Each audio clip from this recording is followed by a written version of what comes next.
where true life becomes funny tales. Episode 3. Hey, Thelma, how are you today? Oh, not too bad, Janet. How about yourself? You got any funny stories for us today? You know I always got a ton of funny stories. What you gonna talk about today? I'm going to talk about when Delilah and I went to Albuquerque in Okay. New Mexico. You know I got a lot of New Mexico stories, and a lot of them are really funny. Do you want to hear them? Sure. First off, I like to tell everybody sorry I hadn't been on in a little while. Little bit of life has been happening and life's been going on, and you know how that goes when you become an adult and you're adulting and everything else. I've been on another vacation. I went to North Carolina, and then last week I had to put my dog down. So a little bit of life has been going on, and also I have to admit these are kind of hard to do because it's a little self-esteem building thing for me, Janet, honestly, because it's not that I don't like doing a podcast. I love it, but hearing my voice is kind of hard. So I'm going to start posting weekly, but to begin with, just bear with me because I do a lot of talking, Janet. You do a lot of laughing, but I do a lot of talking. And so it's just a little hard for me, but we're getting there and we're going to do it. And today we're going to talk about Delilah, Thelma, and Albuquerque. And the way Delilah likes to say it, Albuquerque. Albuquerque.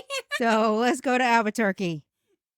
First off, Delilah, she obviously lives in a town called Alamogordo, which we talked about White Sands last episode or the episode before. And we talked about how she lives close to the mountains and close to the desert and everything is kind of convenient. But about 2.5, maybe 3 hours from her is Albuquerque. And she moved to New Mexico probably. We had a hurricane in 2019. Wasn't it 2019? 18. 2000. I can't even remember. I'm getting old. 2018, we had a hurricane. It was a category 5 back in my hometown. And Delilah moved. And Delilah moved to Texas. And the Texas didn't work. So Delilah moved to Alamogordo, New Mexico. And since she moved in 2019, because it was about 6 months after the hurricane, she moved to New Mexico, she's been begging me to go. And this is my first time going to New Mexico. And I figured what was really cool about it is I was going to surprise her. And this is going to be a surprise get together that she has no clue about. Because the previous year, and when my birthday came in December, she decided to go back to the hometown before I moved down further where I do now because I don't live back in my hometown anymore. She decided to surprise me for my birthday and not let me know that she was coming. And it was really fun, and we did a lot of cool things, and we went miniature golfing and everything. It's just a lot of fun. So I decided, let me go ahead and let me surprise her. She didn't know I was coming. She thought it was her sister. And now, excuse me. And now Delilah, she's not very good. She's getting a little bit older. She's almost 60, and she's not very good with her eyesight and a few other things. So she thought it was her sister coming, and her sister and I were on the phone. It was a 3-way call. Delilah was on the phone, I was on the phone, and her sister was on the phone. And Delilah had no idea I was on the phone with her sister. And so her sister says, I'm in front of the car. I'm waving. And all the while, here I am. This was back during the COVID days. So I had 2 face masks on and a face shield. So it's kind of hard for her to see who it was. But I was texting her sister, telling her, I'm in front of the car. I'm in front of the car. Tell her you're in front of the car. So I'm just waving and waving and waving. And finally she says, wait a minute. That's not you. That's Thelma. And so she gets out of the car and she starts saying, hey, what are you doing here? And then she says, where's my sister at? And I said, she's not coming. You got me. You're stuck with me for 10 days. And she said, wow, no way. And the whole ride back to her house, she talks nothing about, do you want to go to the balloon festival? Do you want to go to the balloon festival? I keep telling you about the balloon festival. Do you want to go to the balloon festival? I said, do you want me to tell you now or do you want me to tell you when we get to the house? I got something for you. And she says, back when we get to the house. And all the while, you want to go to the balloon festival? You want to go to the balloon festival? I'm like, okay. And I change the subject every time she says it. Meanwhile, when we get back to her house, I tell her the surprise that I booked a hotel and I bought tickets to go to the balloon festival. And this was the 50th anniversary balloon festival, so it's kind of a little bit special celebration. And I was going to drive because I always drive for car. I was going to drive and I'm going to drive her to the hotel. I'm going to drive her every place she needs to go. And we're going to go up the mountains, everything. I had this whole trip planned out. It was a fantastic plan. And when I told Delilah the plan, she said, "No way." She said, "You actually booked it all. You did fantastic. Thank you so much." So we're all excited, wait for the day to come. And the day finally arrives. It's about, like I said, 2.5, 3 hour drive. And we're getting on the interstate and we're driving. And Delilah turns to me right outside of Albuquerque and she says, "Do you realize all the people are kind of going a little bit faster and further than you are? I think you should go a little bit faster because people just flying by." And I'm thinking to myself, okay, cool. That's fine. But this is her car and I don't really like to speed. I'm not one of those speed kind of people. And I was already doing a little bit over the speed limit. And I looked at her and I said, are you sure I should be going a little bit extra? And she said, yeah, yeah, yeah, this is my car. It'll be all right. And so I said, okay. And so I started doing what the traffic is doing. And I'm going along and I'm cruising and I'm talking about this balloon festival. And I'm going down saying, ooh, 50th anniversary. I'm getting it. We're going to have so much fun. And woo, woo, woo. You know what that sound is? The cops. Damn it, Janet. It was the police. It was the police. And I turned and I said, Delilah, I said, this is your car. You give them your license and you give them your information. I didn't have nothing to do with this. And she said, but you're the one driving. I said, but this is your vehicle. And so the police comes up to the window. He says, ma'am, license and registration. I said, sir, this is her vehicle. This is not my vehicle. She told me to speed up. I'm from Florida. I'm not, this is not what I usually do. This is not my thing. And he says, well, he says, you're going to the balloon festival, aren't you? And as I am, he said, well, he said, and he must have caught me and had me there for, gosh, 5 minutes, 10 minutes, felt like an hour. And the police says, well, he says, I'm just going to let you off with a warning today since it isn't your vehicle and you are from out of state and you don't have any other criminal records that you know of. I said, I don't know if you don't know. And he said, you don't have any criminal records. And so we're going to let you go. And the whole entire time we're driving to the hotel after the police came, she says, well, she said, I'm so sorry, but that's what we do in New Mexico. We're supposed to just drive a little bit further or a little bit faster because you got to keep up with the traffic. You know, they have these signs of the speed limit. And this is the thing in New Mexico. When the speed limit goes, it'll turn 50, 60, 25, 30, 80, 70. And you can't even blink fast enough before it's turning. And Delilah says, you know, I've been here a couple of 6 months now, and I've never been pulled over. I said, yeah, I've been pulled over. Thanks. And as soon as we get to the hotel, we get everything situated. And you know what time you got to be up for this balloon festival? What? You got to be up at 2 a.m. Why? Because they want you down at the mall at 3:30 in the morning. It's like 3:30 in the morning, and you get on a bus. And this bus takes you to the balloon festival, and they want you to be there at 4:30 in the morning. Why? So you can see They go off at the sunrise? Yes, and Oh, you can that's see, why. and you can see it's called the glodio. I think it's what they call it in the morning time or the nighttime. They call it a glodio, and what they do is they light you hear the, and it's lighting the whole thing, and the balloon doesn't go off, but it's lighting the whole bottom half of it, and then they're doing like this little show before the sunrise hits. And you know what's so nice about these people? You go around, you can touch. I don't know that I let people do that on my balloon, but you go around and touch all these balloons. I don't know how they don't get holes in it when all the kids are going around touching them, but it's really a fantastic time. If you get a chance to go to the balloon festival, it's really cool. Except for we got this tour guide. You know how I like to talk, but this tour guide, she says, ma'am, she said, would you like me to take you around on my golf cart? I could take you around and I could show you the whole facility. I said, okay, cool. I said, Delilah, you want to go? She said, yeah. We had already, this is probably about 6:30, 7 o'clock in the morning now. We had already seen most of these glodio balloons go off. Half of them were in the air by now, and they're all kinds of things. You got Albertsons balloons, you got elephants, you got zebras, everything you could think of in these hot air balloons you got. And people are up in the hot air balloons taking rides, all kind of stuff. So I said, sure, let's go around in this golf cart. Little did I know that this young lady that was taking us around in the golf cart was going to take me for 2.5 hours. And by the time I got finished after that 2.5 hours, they were shutting down the balloon festival.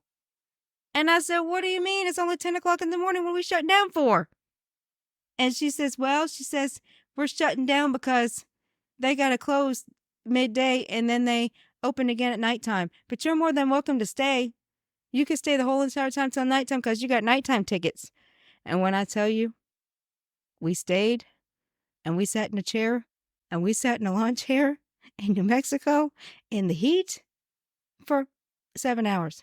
Oh my goodness. because they didn't start the show at nighttime till 6:30, 7 o'clock at night. They wanted to wait till it was dark. And what can you do in the meantime?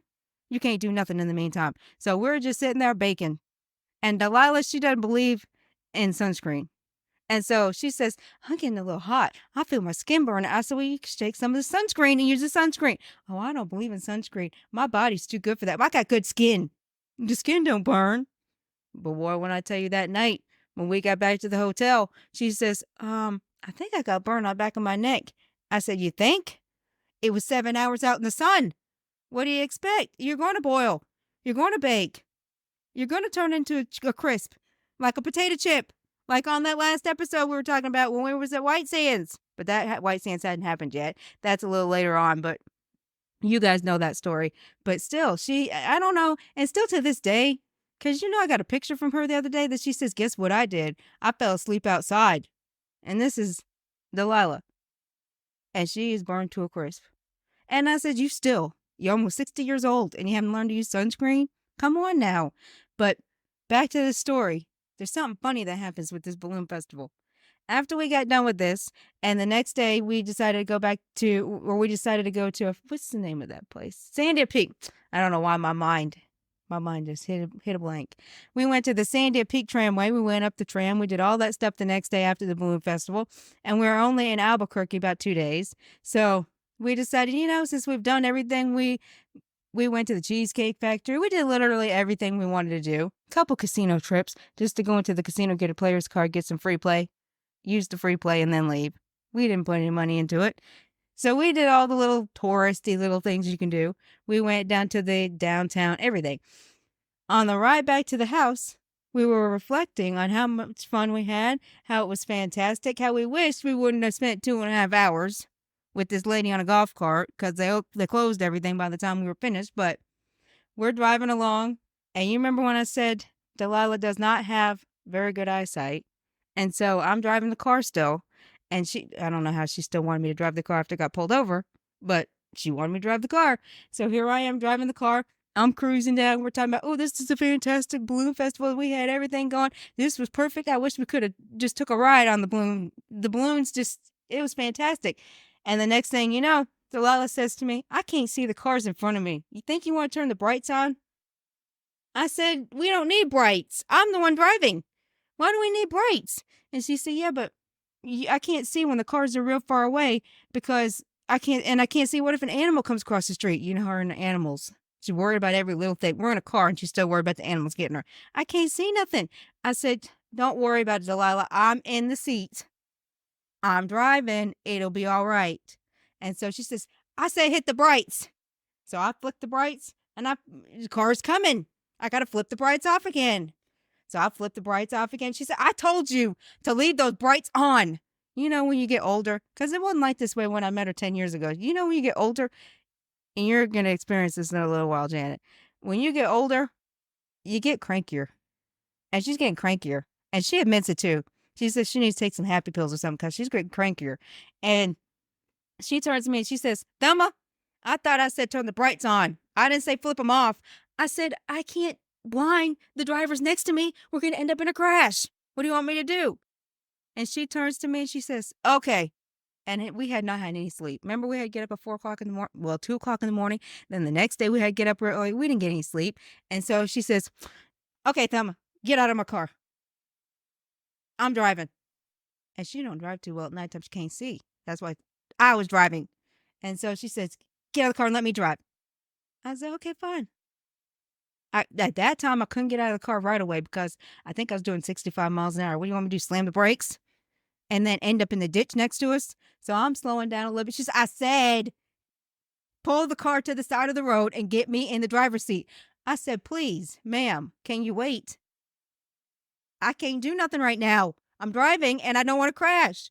And then at that time, I think I was drinking something or whatever, and I was trying to throw something away. And she says, gosh, darn it.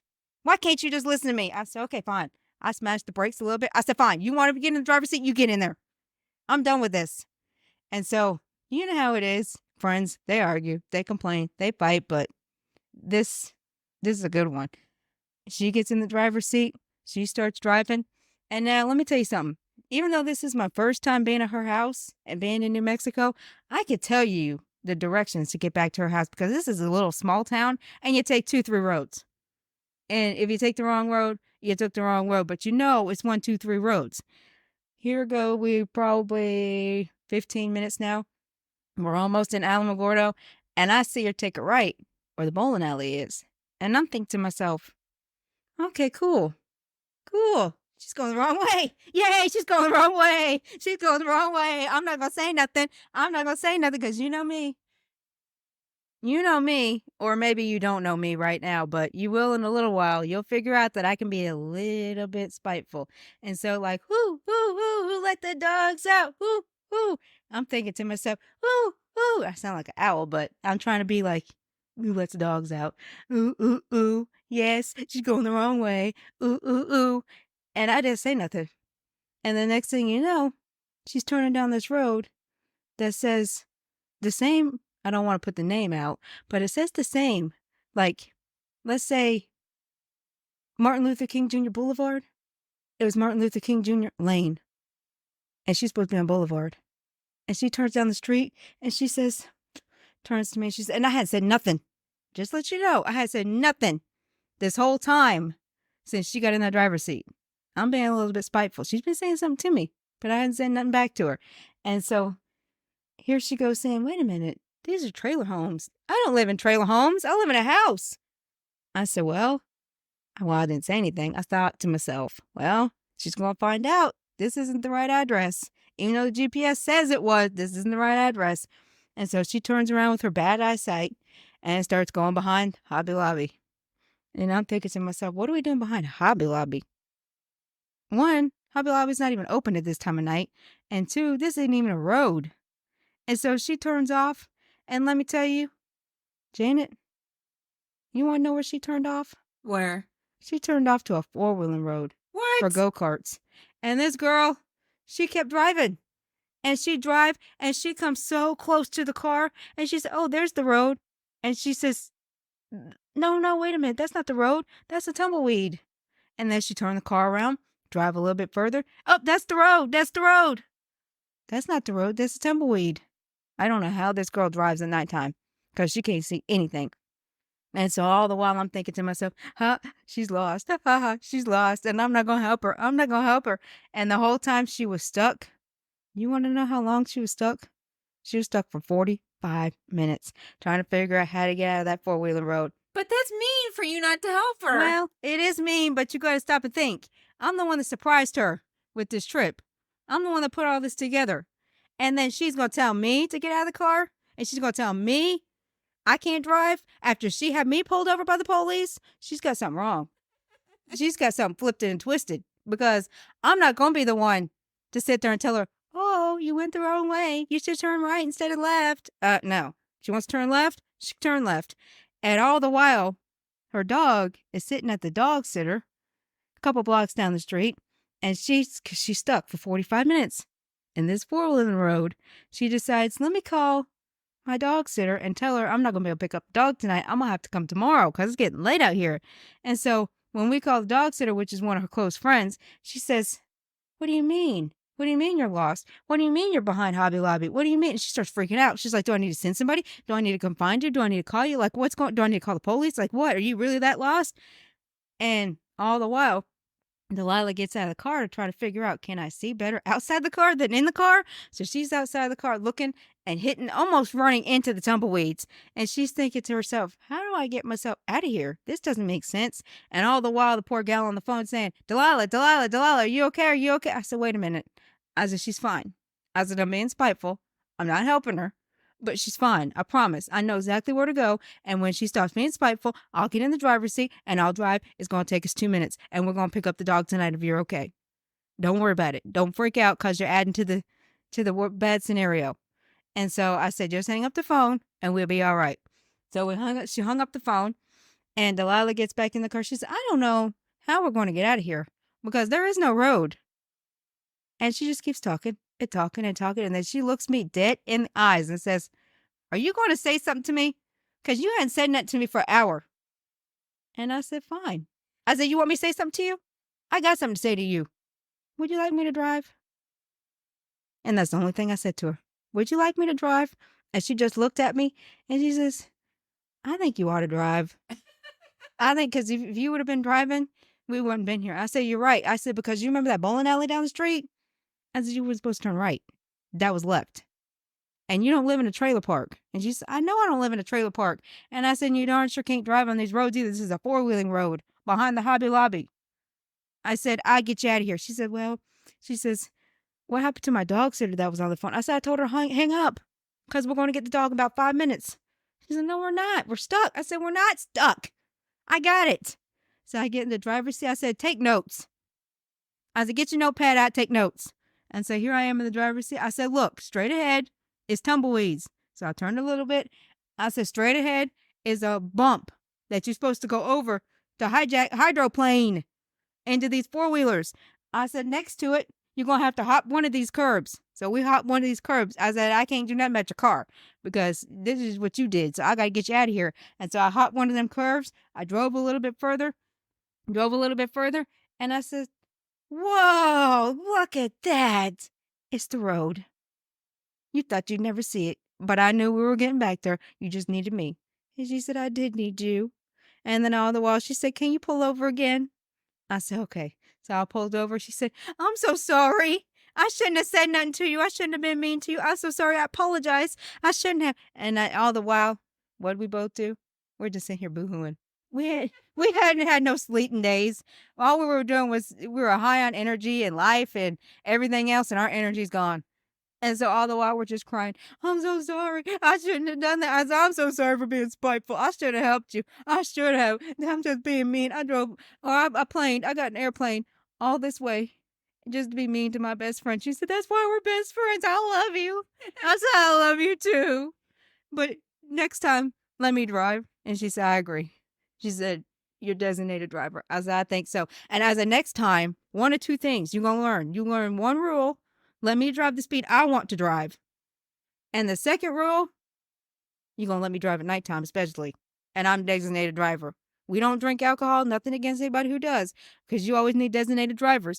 I'm designated friend driver.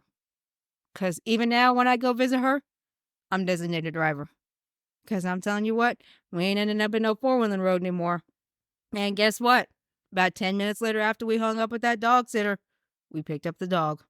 And I told her that funny story, the dog sitter, and she started busting out laughing. She says, you know, you were a little bit spiteful, but I can't blame you because I think I would have been the same way too. She said, it's just a funny story. And you know, I was freaking out for a little bit thinking y'all weren't okay, but now that I know you're okay, perfect, fantastic. And now to this day, whenever I visit her or whenever I talk to her on the phone and we recollect all the things we've done together, we recollect this and can't stop laughing. At the time, it was kind of like us aggravated at each other and arguing, but now we look at it and say, that's why we're best friends. Boo-hooing and everything. That's why we're best friends. And that's my story about me going to Albuquerque and me going to the Balloon Festival, getting pulled over by the police, and ending up on a four-wheeler road. And I hope you guys waited a long time. I think you guys waited a couple weeks for me to post one of these podcast episodes. So I hope you guys enjoyed this one, and there's plenty more to come, trust me. Thank you for tuning into Talk Time with Janet and Thelma. Tune in to our next episode for more funny tales.